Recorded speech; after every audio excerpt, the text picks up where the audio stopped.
কিন্তু দলিল দিয়ে দিয়েছে সারা পৃথিবীতে ইয়া রাসূলুল্লাহ আপনার মতো হুসন জামালওয়ালা কেউ হবে না। চলুন আমি আরো জিজ্ঞাসা করি হযরত রূহুল আমিন জিবরিল আমিনকে, জিবরিল আমিন সমস্ত ফেরেশতাদের লিডার, উনাকে আপনি আমি যদি জিজ্ঞাসা করি ও জিবরিল আমিন আপনি বলেন সবথেকে পৃথিবীর বুকে হুসন জামালওয়ালা, জিবরিল আমিন বলে দুনিয়ার মানুষের আগে আসমান জমিনকে খাগলে দেখে নিয়েছে, উলাট পালাট করে আমি দেখে নিয়েছি আমার নবীর মতো হুসন জামালওয়ালা কেউ হতে পারে না, আমার নবীর মতো কেউ নবী হবে না। সারা জগৎ ঘুরে যার জোড়া পাবিলা, আমার নবীর মতো নবী হবে না। কোথায় গেলে পাবো মোরা এমন দয়ার নবী, জিনার হাতে রোজ হাসরে জান্নাতের চাবি আছে। ও সেই নবীজি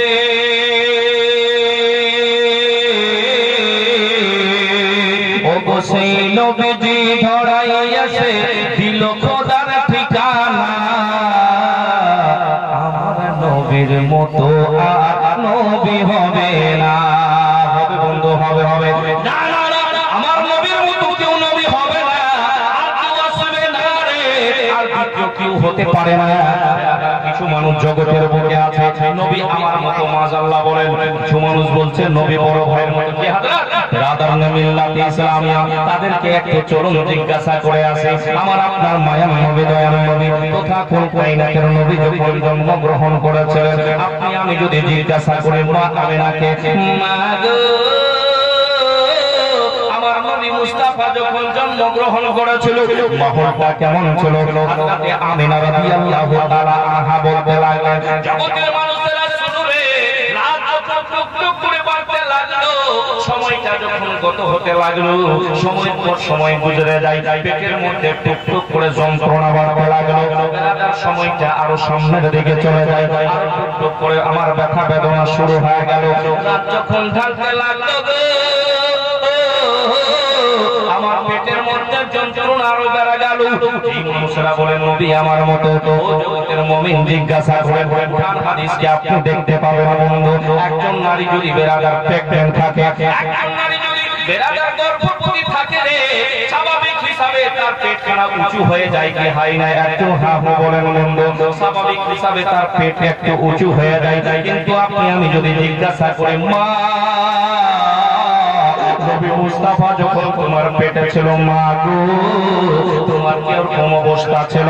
মা আমেনা বলে দুনিয়ার মানুষেরা শোনো রে, আমার কামলিওয়ালা নবীজি আমার পেটের মধ্যে যখন ছিল, আগে আমি যেরকম ছিলাম, আমার পেটে যখন ছিল ওই 9 মাস অবধি আমার নবী আমি স্বাভাবিক হিসাবেই আমার নরমাল পেটখানা ছিল।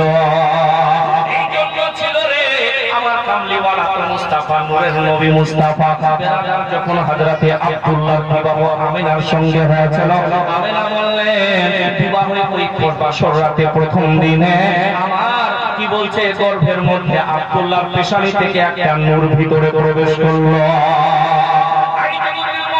আপনি আমি চলুন আরেকটু জিজ্ঞাসা করি, আপনার আমার দয়ার নবী কামলিওয়ালা মুস্তাফা যখন জগতের বুকে আগমন হয়, জিজ্ঞাসা করব মা নবী দুনিয়ার বুকে আসার পরে কোনো কথা বলেছিল নাকি? কি অবস্থায় ছিল? আমিনা বললেন দুনিয়ার মানুষেরা শুনো রে, আমার হাবিবুল্লাহ আমার ছোট্ট শিশু নবী মুহাম্মদ জগতের বুকে যখন আসলেন, হাতখানা আসমানের দিকে উঁচু ছিল, আসমানের দিকে উঁচু ছিল রে, আর জবান থেকে জারি ছিল সর্বপ্রথম নবীর জবান থেকে এই কথাটা বাহির হয়েছে, সর্বপ্রথম নবীর জবান থেকে এই কথাটা বাহির হয়েছে, আমার নবী মুস্তাফা বলেছেন ইয়া রাব্বি হাবলি উম্মতি। আমার মায়ার নবী জগতের বুকে আসার পরে রে, জগতের মুমিন সোনা বন্ধুরা আমার বাচ্চারা আপনার আমার গুনাহগার উম্মতের খবর নিয়েছে। আমি আপনি জিজ্ঞাসা করব মা গো নবী আসার পরে আরো কেমন অবস্থা ছিল? মা বলে শুনো রে, আমার দয়ার হাবিব আমার নবী শিশু নবী মুহাম্মদ যখন দুনিয়ার বুকে ভূমিষ্ঠ হয়, আমার শিশু নবী মুহাম্মদের আল্লাহু আকবার মাথার মধ্যে কাঙ্গা করা ছিল, তেল লাগানো ছিল রে, শরীরের মধ্যে খুশবু ছিল। আর যদি জিজ্ঞাসা করে মা আর কি অবস্থায় ছিল, মা আমিনা আপনাকে আমাকে উত্তর দিয়ে দেয়, আমার শিশু নবী মুহাম্মদ জগতের বুকে খাতনা সুরা পয়দা হয়েছিল। জিজ্ঞাসা করেন ওই মানুষটাকে যে বলে নবী আমার মতো, তাকে জিজ্ঞাসা করেন তুই খাতনা সুরা হয়েছিল নাকি? এই জগতের মুমিন সোনা বন্ধুরা, নবীর সঙ্গে কাউকে তুলনা করা চলবে না। আল্লাহু আকবার, যেই নবী রহমতের নবী, আল্লাহু আকবার, আল্লাহুস সামাদ, আপনাকে আমাকে সিধা রাস্তা দেখিয়েছে, জুলুম থেকে পার করে নিয়েছে, বেরাদার আপনাকে আমাকে ভালো রাস্তার দিকে নিয়ে চলিয়েছে। আজকে সেই নবীর সুন্নতের উপরে চলতে পারলাম না।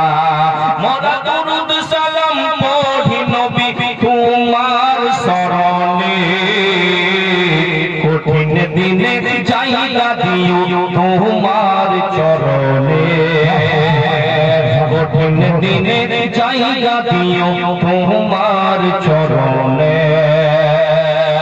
মোরা দুরূদ সালাম পড়ি নবী তোমার শরণে, কঠিন দিনে জায়গা দিও তোমার চরণে।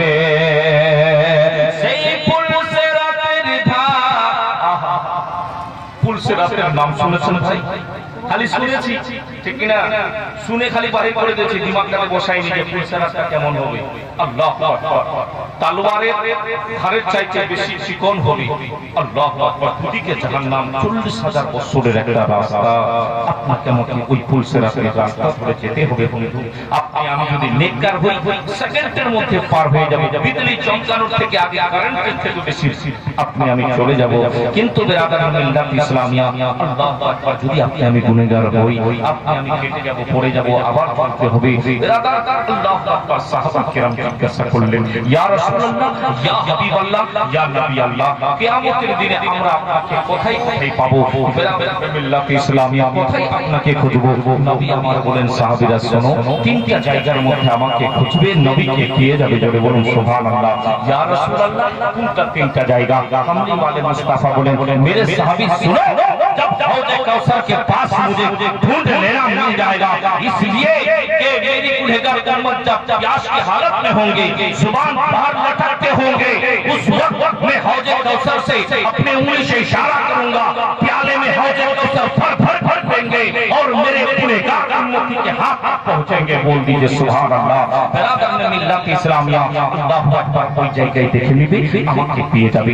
ওখানে যদি না পাও, যখন মিজানের পাল্লার কাছে যাবে, সেই জায়গার মধ্যে আমার নেকি আর গুনাহকে ওজন করা হবে, আমি ওই জায়গার মধ্যে থাকবো।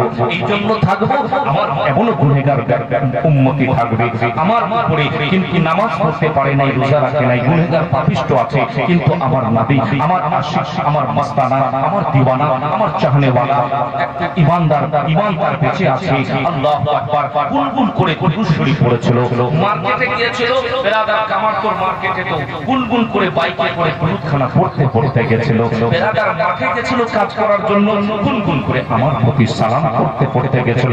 হে ফেরেশতা सुनो, नूर के फरिश्ते नूर के कलम से, नूर के कलम से, नूर की कागज पर लिख के इनका सवाब आता है। जब उनके गुनाह और नेकी को तोला जाएगा, वजन किया जाएगा, अल्लाहु अकबर, अल्लाहुस समाद, যদি তার নেকির পাল্লাখানা হালকা হয়ে যায়, যদি নেকি কম থাকে, আমি এই যে কাগজের মধ্যে সওয়াবখানা লেখা আছে, ওই তার নেকির পাল্লাই রেখে দিব, ভারী হয়ে যাবে, সে জান্নাতি হয়ে যাবে। যাবে বলুন সুবহানাল্লাহ। আমি ওই জায়গায় থাকব। যদি এই দুইটা জায়গায় না পাও, তাহলে পুলসিরাতের জায়গা, যেই জায়গার মধ্যে ৪০,০০০ বছরের একটা রাস্তা হবে, খুবই চিকন একটা রাস্তা, আমার বেটার উম্মতি ওই রাস্তা ধরে চলতে থাকবে। আমি সবার জন্য দোয়া করব, আল্লাহ রব্বুল আলামিন, আল্লাহকে চাইনা আমার গুনাহগার উম্মতি যাচ্ছে মওলা, সালামতের সঙ্গে তুমি গুজার করে দাও, সালামতের সঙ্গে তুমি বহির করে দাও। এরকম করে আমি দোয়া করতে থাকবো। এই তিনটা জায়গায় মধ্যে আমাকে খুঁজবে, তোমরা আমাকে পেয়ে নেবে। পুলসিরাতের ধার, সেই পুলসিরাতের ধার, সেটা কেমনে হবে পার হতে পারবে পারবে না কেউ পার হতে, পার হতে পারবে না কেউ তোমার বিলহে। কঠিন দিনে জায়গা দিও তোমার